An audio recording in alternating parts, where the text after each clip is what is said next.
به نام خالق زیبایی ها. حاجتی هستم، دبیر زیست شناسی.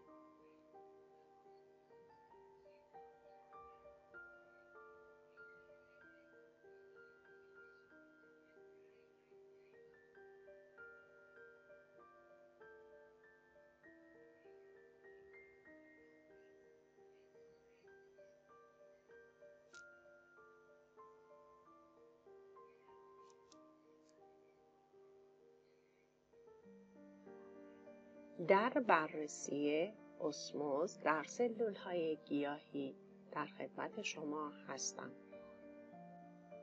عبور مولکول‌های آب در جهت شیب غلظت از غشای نیمه تراوا، غشایی با تراوایی نسبی، همانطور که قابل مشاهده است در این بخش، غشای نیمه تراوا غشایی است که به مولکول‌های آب اجازه جابجایی میده.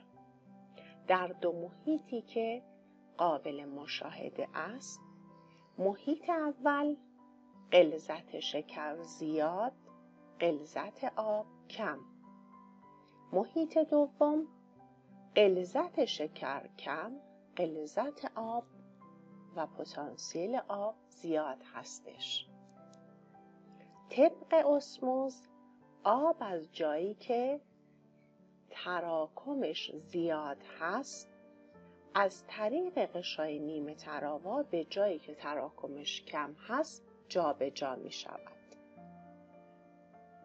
در طی جابجایی مولکول‌های آب که نوعی انتشار می باشد، از غشای نیمه تراوا فقط مولکول‌های آب از جایی که تراکم زیاد هست به جایی که تراکم کم می باشد منتقل می شوند.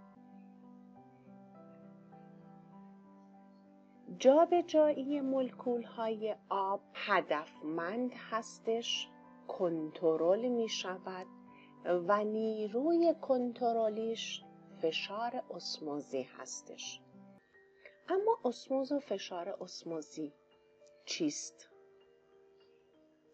در این لوله آزمایش محیط رقیق، محیطی که آب زیاد حل شونده کم، محیط غلیظ، محیطی که آب کم حل شونده زیاد می باشد. غشای نیمه تراوا به مولکول‌های آب اجازه جابجایی می دهد تا جایی که فشار اسموزی موجب توقف اسموز می شود. حاصل اسموز یکسان شدن غلظت مولکول‌های آب در دو سوی غشا هستش. حال به بررسی اسموز در سلول‌های گیاهی می‌پردازیم.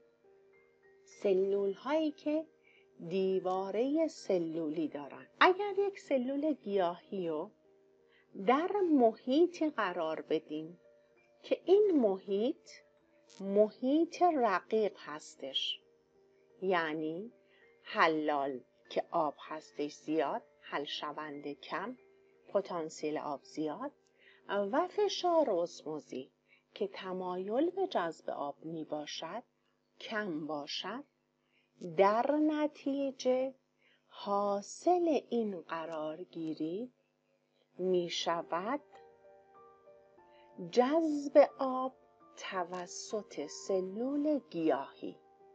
مولکول‌های آب از محیط وارد پروتوپلاست، وارد واکول می شوند. در نتیجه تورژسانس در سلول گیاهی رخ می دهد. این جذب آب بسیار در سلول‌های گیاهی که ساختار چوبی ندارند، گیاهان علفی، مهم می باشد.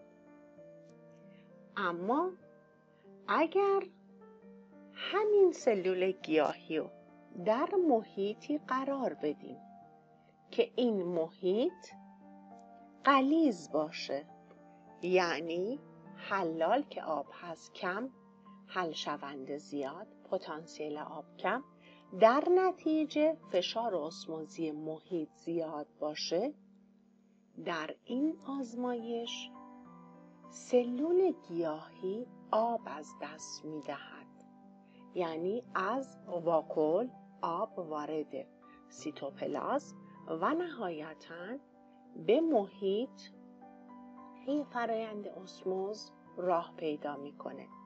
در نتیجه سلول گیاهی ما با از دست دادن آب دچار پلاسمولیز می شود که اگر طولانی مدت باشه میتونه باعث پژمردگی و مرگ سلول شود. وقتی محیط کمبود آب داره، یعنی فشار اسموزی محیط زیاد هستش، در نتیجه سلول گیاهی آب از دست می‌دهد. با از دست دادن آب پلاسمولیز و از دست دادن آب برای سلول رخ می‌دهد. اگر محیط پر آب باشه، یعنی میزان مولکول‌های آب، پتانسیل آب محیط زیاد باشه، فشار اسموزی سیتوسول زیاد.